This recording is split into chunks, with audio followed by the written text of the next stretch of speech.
የእውነተኛ ንስሐ ምልክቶች ሰው ወደ እግዚአብሔር ሲመለስ፣ በእግዚአብሔር ፊት ራሱን ለእግዚአብሔር ሲሰጥ፣ ንስሐ ሲገባ በሕይወቱ ላይ የሚታዩ ምልክቶች አሉ።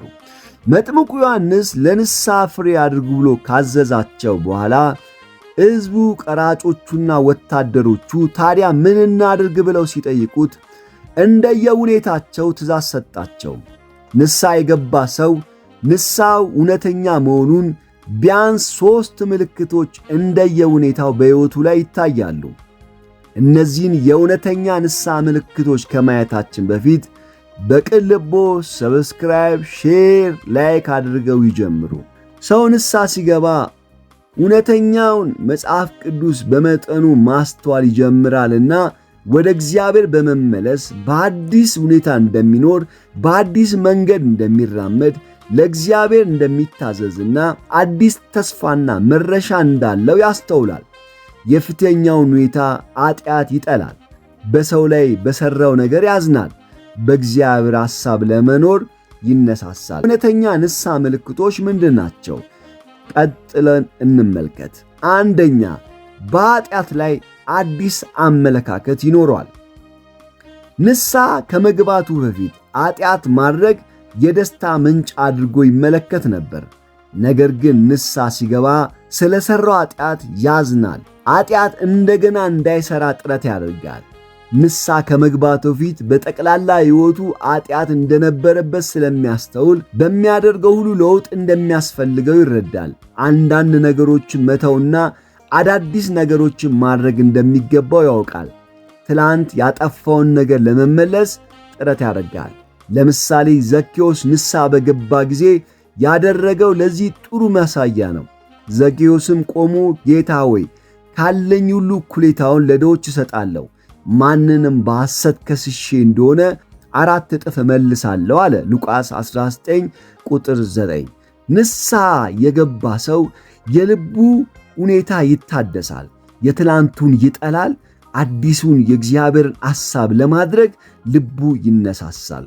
ሁለተኛው፣ በራሱ ላይ አዲስ አመለካከት ይይዛል።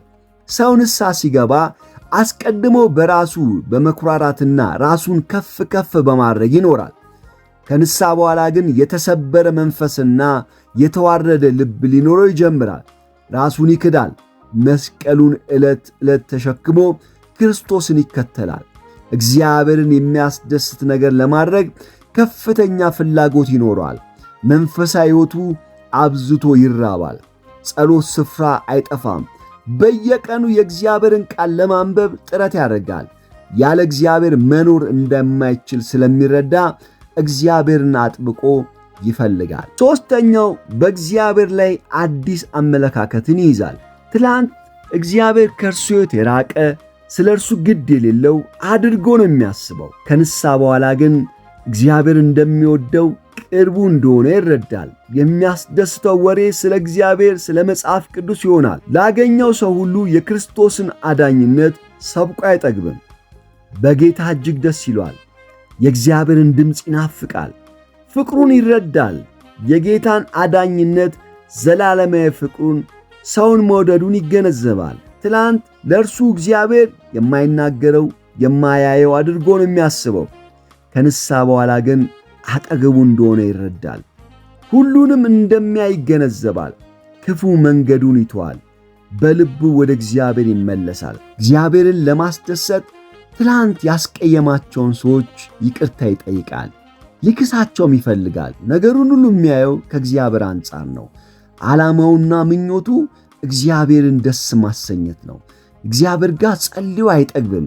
ስለ እግዚአብሔር ያለው አመለካከት አዲስ ይሆናል። የቅርቡ እንደሆነ ይረዳል። እግዚአብሔርን በመፈለግ ልቡ ትቃጠላለች። አመሰግናለሁ። ሰብስክራይብ፣ ሼር፣ ላይክ በማድረግ ቤተሰብ ይሁኑ።